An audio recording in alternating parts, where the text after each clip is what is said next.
Alright, welcome to Funded Trader Part 3 ကျွန်တော်တို့အရှိမဘာတွေပြောခဲ့လဲဆိုလို့ရှိရင်ဒီ Funded Trader Challenge ကဒီ website ကဟာကျွန်တော်ဖတ်ခဲ့တယ် Part 2မှာကျတော့အဲ့ဒီကဖတ်ထားတဲ့သူတို့ချမှတ်ထားတဲ့စီမီစီကတ်တွေပေါ်မူတည်ပြီးတော့ကျွန်တော်တို့ strategy တိစောက်တယ် risk management system တွေတိစောက်တယ်ဘယ်လို currency pairs တွေကိုရွေးပြီးတော့ trade လုပ်မယ် spread နည်းတဲ့ဟာတွေကိုဘယ်လိုရွေးမလဲပြီးရင် time frame တွေကျွန်တော်တို့ရွေးချယ်တယ်ဘယ် time frame မှာမ trade လုပ်မယ်တရက်ကို maximum trade ဘယ်လောက်ဝင်မယ်စသည်ဖြင့်တော့လုပ်ခဲ့တယ်နောက်ဆုံးအရေးအကြီးဆုံးကဘာလဲဆိုလို့ရှိရင်เนาะ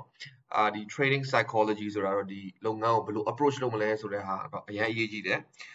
ကျွန်တော် psychology နဲ့အကြောင်းပြည့်တဲ့သူလည်းမဟုတ်ဘူးစိတ်ပညာအကြောင်းကိုလေ့လာနေတဲ့သူတယောက်သာဖြစ်တယ်အဲ့တော့ဒီမှာကျွန်တော်လွန်ခဲ့တဲ့2နှစ်3နှစ်အတွင်းမှာကျွန်တော်ဖတ်တဲ့စာအုပ် psychology စာအုပ်တွေကအကောင်းဆုံးနှစ်အုပ်ပေါ့နော်အဲ့နှစ်အုပ်ကိုကျွန်တော်ဒီမှာပြထားတယ်တခုတော့ trading psychology for dummies Mr. Roland ရေးထားတဲ့စာအုပ်သူကကျတော့ဒီလုပ်ငန်းနဲ့ပတ်သက်ပြီးတော့ psychology စာအုပ်နောက်တစ်ခုကကျတော့ thinking fast and slow ကကျတော့ human psychology အကြောင်းကိုရေးထားတာ Mr. Daniel နှစ်အုပ်လုံးအရင်ကောင်းပါတယ်ဒီနှစ်အုပ်လုံးအရင်ကောင်းတယ်ဒီစာအုပ်တွေဖတ်ခြင်းအပြင်ကျွန်တော်ဒီလုပ်ငန်းလုပ်မယ်ဆိုလို့ရှိရင်အများကြီးအကျိုးကျေးဇူးရှိမယ်လို့ထင်တယ်ဘာဖြစ်လို့လဲဆိုတော့ဒီလုပ်ငန်းမှာအောင်မြင်မှုရဲ့60%လောက်က trading psychology နဲ့ဆိုင်တယ်လို့ပြောကြတယ်အဲ့ဒီအတွက်ကြောင့်ကျွန်တော်တို့ဒီ psychology ကိုဒီလုပ်ငန်းကိုတကယ်လုပ်ကိုင်မယ်ဆိုလို့ရှိရင်ဒီစိတ်ပညာရဲ့ psychology ကိုဘာသာရပ်တစ်ခုအနေနဲ့ကို feature လေ့လာသင့်တယ်လို့ကျွန်တော်ထင်တယ်ဒီလုပ်ငန်းကိုတကယ် professional လုပ်ကိုင်မဲ့သူတွေအကုန်လုံးpsychology ကိုလေ့လာသင့်တယ်လို့ထင်တယ်အဲ့ဒီတည်းမှာဘယ်ဟာတွေလေ့လာမလဲဆိုပြီးတော့ကျွန်တော်လာမေးမယ်ဆိုလို့ရှိရင်တော့ကျွန်တော်ဖတ်ခဲ့တဲ့စာအုပ်၄-၅ အုပ်ထဲကအကောင်းဆုံးစာအုပ်2 အုပ်ပြပါဆိုလို့ရှိရင်အခုဒီမှာပြထားတဲ့စာအုပ်2 အုပ်ကအရင်ကောင်းတယ်အဲ့တော့ဒီဗီဒီယိုမှာကြတော့ကျွန်တော် tips တွေပဲပြမှာဖြစ်တယ်ဘာလို့ psychology ဘိုင်းကကျွန်တော်လည်းဒီစာအုပ်တွေထဲကအကောင်းဆုံး idea လေးတွေကျွန်တော်ချပြီးတော့ဒီထဲမှာကောက်နှုတ်ပြီးတင်ပြမှာဖြစ်အဲ့တော့ကြည့်ကြအောင်အဲ့တော့ trading psychology မှာကျွန်တော်တို့ step လေးတွေနဲ့အရာပြောမယ်ဆိုလို့ရှိရင်ကျွန်တော်တို့ဒီ funded trader challenge ကိုဝင်ပြိုင်တော့ကိုကဘယ်လို trading style မျိုးကိုအသုံးချရတူလဲကိုက trend follower လားအကယ်ကိုက trend follower ဆိုလို့ရှိရင်ဘယ်လို trend တွေကိုကျွန်တော်တို့ကြည့်မှာလဲ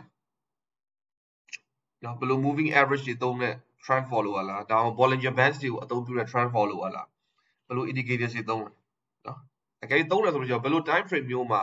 ဘယ်လို entry rules တွေနဲ့ကိုက်ညီမှုရှိရင် market ထဲကိုဝင်ဒါ trend follower နောက်တစ်မျိုးကကြတော့ counter trend trader counter trend ကကြတော့ trend ကို follow လုပ်တဲ့သူမဟုတ်ဘူးအဲ့လို trend ကို counter trend trade လုပ်တာအဲ့ဒါဆိုလို့ရှိရင်ရောအကယ်ကိုက counter trend trade လုပ်တဲ့သူဆိုလို့ရှိရင် moving average နဲ့ဘယ်လောက် pips ဝေးတဲ့အချိန်မှာမှကျွန်တော်တို့ trend reversal တွေကိုစောင့်မလဲပြီးလို့ရှိရင်သူနဲ့တိုင်းဘာတွေ combine လုပ်လို့ရလဲဆိုလို့ရှိရင် candlestick pattern เนาะtrend reversal candlestick patterns တွေရှိတယ်ဘယ်လို patterns တွေကိုကိုကအသုံးပြုခဲ့တယ်လဲဘယ်လိုအသုံးပြုမလဲကိုရဲ့ trading strategy တစ်ခုကိုဟောတည်ဆောင်အောင်เนาะဒီနှစ်ခုကမတူဘူးเนาะအကယ်ကို trend follower ဆိုလို့ရှိရင်အသုံးပြုရတဲ့ strategy နဲ့အောက်က counter trend trader ဆိုလို့ရှိရင်အသုံးပြုရတဲ့strategies တွေနဲ့မတူပါဘူးအဲ့တော့ကိုပိုင် solid ground ကိုသေချာအရင်တည်ဆောက်အောင်ပဲပြီးလို့ရှိရင် instrument တွေအကုန်လုံးကိုကျွန်တော်မထည့်ဘူး instrument pairs တွေမှာကျွန်တော်တို့2ခု3ခုလောက်ပဲရွေးမယ် with low spread เนาะအရှိမကျွန်တော်ပြောခဲ့ပြီးသွားပြီ low spread ဆိုတာကကိုယ့်အတွက် trading expense နည်းတယ် spread များလို့ရှိရင်ကိုယ့်အတွက် trading expense များတယ်နောက်တော့ကိုက news ကို trade လုပ်တယ်သူလားဒါမှမဟုတ်လဲ avoid the news လုပ်မှာလားအကယ် news တွေထွက်တဲ့အချိန်news တွေထွက်တဲ့အချိန်ကိုကျွန်တော်တို့ရှောင်ပြီးတော့ trade လုပ်မယ်ဆိုလို့ရှိရင် risk ပိုနည်းတာပေါ့เนาะဘယ်လိုပုံစံမျိုးလုပ်မလဲဆိုတော့ကိုကအရင်ဆုံးရွေးရမယ် get down to the basics ပေါ့နော်ဒါကတကယ် basics တွေကြီးပဲbasics နော်ကိုက trend follower လား counter trend trader လား candlestick patterns ဘယ်လိုမျိုးသုံးမလဲကိုရွေးချယ်မှာရွှေဆိုလဲရွှေပေါ့ကိုငွေဆိုလဲငွေ metal ဆိုလဲ metal ပေါ့တစ်ခုခုရွေးပါကိုတကယ်ကျွမ်းကျင်တဲ့ကိုအတိတ်မှာ trade လုပ်ဖူးတဲ့ရလက်တစ်ခုရပြီးသားpen 2ခု3ခုပဲရွေးပါအများကြီး trade လုပ်လို့ရှိရင်ဘာရှိနိုင်လဲဆိုတော့ correlation ပြဿနာဖြစ်တယ်နော် correlation ပြဿနာဖြစ်တတ်တယ်အဲ့ဒီအတွက်ကြောင့်ကိုကျွမ်းကျင်တဲ့ correlation မညှိတဲ့ pair 3ခုလောက်ကိုရွေးပါနောက်တစ်ခုက risk management is key ဒီ challenge မှာသူတို့အရေးပေးထားတာ risk management ပဲ risk ဒီဘယ်လောက်ထပ်ပို့ပြီးယူလို့မရဘူးဆိုတာသူပြောထားတယ်မနေ့ကဟိုနေ့ကပြီးခဲ့တဲ့ video မှာကျွန်တော်တို့တွေ့ထားပြီးသား don't risk more than 1% เนาะ 1% risk ထပ်ပို့ယူလို့မရဘူးเนาะ 1% risk ထပ်ပို့ယူလို့မရဘူး maximum trades ကပုံမှန်တော့9ခုထိဝင်လို့ရတယ်ဒါပေမဲ့ကျွန်တော်တို့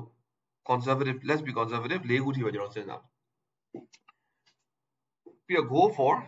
high probability trades မှာ setup တွေကျွန်တော်တို့ create လုပ်လို့ရှိရင် okay ကို trend follower ဆိုလို့ရှိရင် trend တွေတစ်ခုတည်းကိုပဲကျွန်တော်တို့မကြည့်ဘူး trend တွေနဲ့ဥပမာ candlestick patterns လေးတွေကျွန်တော်တို့ပေါင်းစည်းပြီးတော့ entry rules တွေကိုကျွန်တော်တို့ကောင်းကောင်းတည်ဆောက်တတ်ရမယ်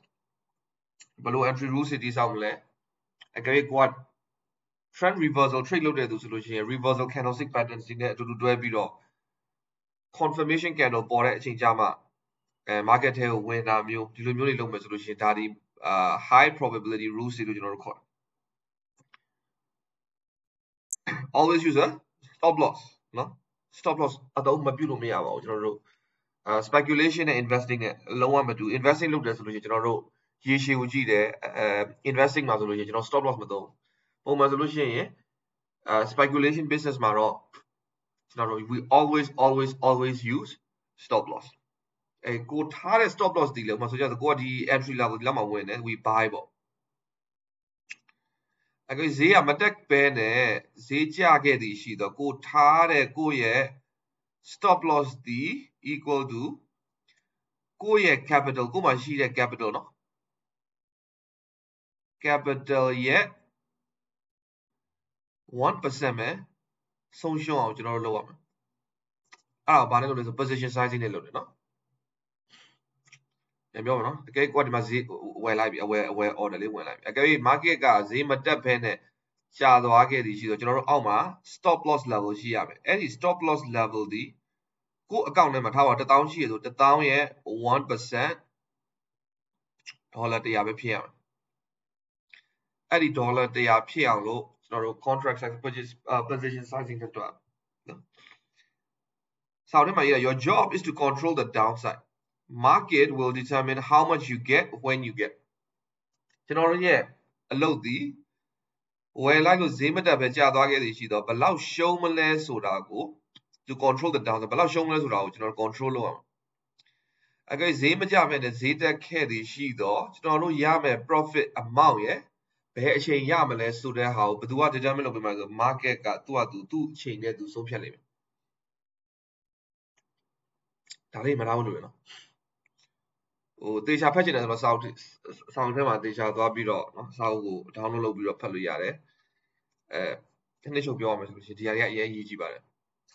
နောက်တစ်ခုကပါလဲ expect the unexpected ကျွန်တော်တို့ပြီးခဲ့တဲ့ part 2မှာ video part 2မှာကျွန်တော်တို့trade bound အခု100လို့ trade bound အခု900လို့ trade bound အခု1000လို့လေစသည်ဖြင့်ကျွန်တော်တို့ sampling size တွေကျွန်တော်တို့ပြထားတယ်အများဆုံးဖြစ်နိုင်တာကအများဆုံးเนาะ trade 10ခုစက်တိုက်ရှုံးတာဖြစ်နိုင်တယ် trade 5ခုစက်တိုက်ရှုံးတာဖြစ်နိုင်တယ် trade 8ခုစက်တိုက်ရှုံးတာဖြစ်နိုင်တယ်စသည်ဖြင့်ကျွန်တော်တို့ပြောခဲ့တယ်ကျွန်တော်တို့ရဲ့ win rate ဒီ 50% win rate ဖြစ်တယ်အဲ့ဒီအတွက်ကြောင့်ကျွန်တော်တို့ဒီ expect the expected 50% of your trades will be losers trade 10ခုဝင်တယ်အဲ့ဒီမှာ5ခုလောက်ကရှုံးနေမှာကျန်တဲ့5ခုပဲ winning trades ဖြစ်မှာအဲ့ဒီအတွက်ကြောင့် trade 5ခု6ခု9ခု10ခုဇက်တိုက် losing trades တွေဖြစ်ပေါ်လာမှာဆိုတာကဖြစ်ပေါ်လာမှာ it is expected အဲ့လိုဖြစ်လို့ရှိရင်ဟို panic မဖြစ်နဲ့ပေါ့ panic buy လုပ်တာ revenge trading လုပ်တာတို့ risk တွေထပ်ပိုယူတာတို့ revenge trade လုပ်တာအစသဖြင့် over trading လုပ်တာအဲ့လိုမျိုးတွေမလုပ်ဖို့ကျယ်တဝင့်ကိုသတိပေးထားတယ်အဲ့တော့ဒါကကို trade များလုပ်လေတချိန်ကြလို့ရှိရင်ဒီကဏ္ဍတွေကဖြစ်ပေါ်လာမှာပဲเนาะတင်ချာကဏ္ဍတွေကဖြစ်ပေါ်ပြီးပါပြီလက်တွေ့မှာလည်းတကယ်ဖြစ်ပေါ်လာမှာဖြစ်တယ်အဲ့တော့ 50% of your trades will be losers အဲ့တော့ trade ပေါင်းအခု100မှာအခု90က will be losers ကျန်တဲ့အခု90က will be winners နောက်ဆုံးတစ်ခုကကြတော့ use a trading journal before during and after trade journal ကဘာလို့လဲဆိုရင် ကျွန်တော်တို့ market ထဲကိုဝင်ကန်နေကြလို့ရှိရင်ကျွန်တော်တို့ရဲ့ strategy ရှိ rule number 1ကိုက်ညီမှုရှိလားရှိတယ် okay rule number 2ကိုက်ညီမှုရှိလားရှိတယ်ဟုတ်ပြီ rule number 3ကိုက်ညီမှုရှိလားရှိတယ်ဝင်လိုက်ပြီဘာ order လဲထားပါတော့ buy order ဝင်လိုက်ပြီပြီးရင်ဘယ်ဈေးနှမှာဝင်လဲ stop loss ဘယ်နှမှာသတ်မှတ်ထားလဲ take profit level ဘယ်နှမှာ TP ပေါ့နော် TP ဘယ်နှမှာသတ်မှတ်ထားလဲ stop loss level ဘယ်နှမှာသတ်မှတ်ထားလဲ entry ဘယ်ဈေးမှာသတ်မှတ်ထားလဲပြီးရင်ဒီဟာကိုဘာကြောင့်ဝင်ခဲ့တာလဲအဲ့ဒီအချိန်မှာဖြစ်ပေါ်နေတဲ့ကိုယ့်ရဲ့ emotion တွေက positive emotion လား negative emotion လားဘာဖြစ်လို့အဲ့ဒီ positive emotion ဖြစ်ပေါ်နေတာလဲဘာကြောင့်မလို့အဲ့ဒီ negative emotion ဖြစ်ပေါ်နေတာလဲကိုဆုံးဖြတ်ချက်ချလိုက်တဲ့ကိုယ့်ရဲ့ decision နဲ့ကိုဖြစ်ပေါ်နေတဲ့ emotion နဲ့ဘာတွေတက်ရောက်မှုရှိနေတယ်လဲမရှိဘူးဆိုမှကျွန်တော်တို့ trade ကိုဝင် it is called trade မဝင်ခင်ကျွန်တော်တို့ trading journal မှာကျွန်တော်တို့fill up လုပ်တယ် trade ဝင်နေတဲ့အချိန်မှာလဲကိုယ့်ရဲ့ lot size ဘယ်လောက်လဲမှတ်ပါပြီးလို့ရှိရင်အကယ်၍ trade ပြီးသွားခဲ့ပြီရှိတော့ဒီ trade ဒီ profitable trade လားဒါမှမဟုတ် losing trade လားကိုယ့်ရဲ့ rules တွေအကုန်လုံးကိုတကယ်လိုက်နာခဲ့တာလားတကယ်လိုက်မနာခဲ့ဘူးလားဒီ trade တစ်ခုကနေပြီးတော့ကိုရခဲ့တဲ့ lesson 3ခုဘာရခဲ့လို့နောက်ပြီးတော့နောက် trade လုပ်လို့ရှိရင်ကို apply လုပ်မဲ့mistake ပေါ့နော်အမှား3ခုစသည်ဖြင့်ဒီလိုမျိုးကို reflect လုပ်ပြီးတော့ trading channel တစ်ခုတိစောက်ထားခြင်းအပြင်ကျွန်တော်တို့ဒီ emotion ဆိုတဲ့အရာကြီးကိုကျွန်တော်တို့ဖြစ်ပေါ်ခြင်းမပေးနိုင်ဖြစ်ပေါ်ခြင်းမပေးတော့အဲ့တော့ရေရှည်မှာ trading channel လောက်တာအရန် effective ဖြစ်တယ် trading channel တစ်ခုကဘယ်လိုတိစောက်အောင်မလဲဆိုတာလဲကျွန်တော်ဗီဒီယိုတစ်ခုနဲ့ကျွန်တော်တက်ရေးထားတာတစ်ခုရှိတယ်အဲ့တော့ဒီအချက်တွေအကုန်လုံးကိုသေချာကြည့်ပြီးတော့ကို trading strategy နဲ့ရှင်းကပ်မယ်ဆိုလို့ရှိရင်ကျွန်တော်တို့အရင်ဦးဆုံးကြီးတော့နော် fund trader ဖြစ်ဖို့ဆိုလို့ရှိရင် demo account လေးနဲ့သူ့ရဲ့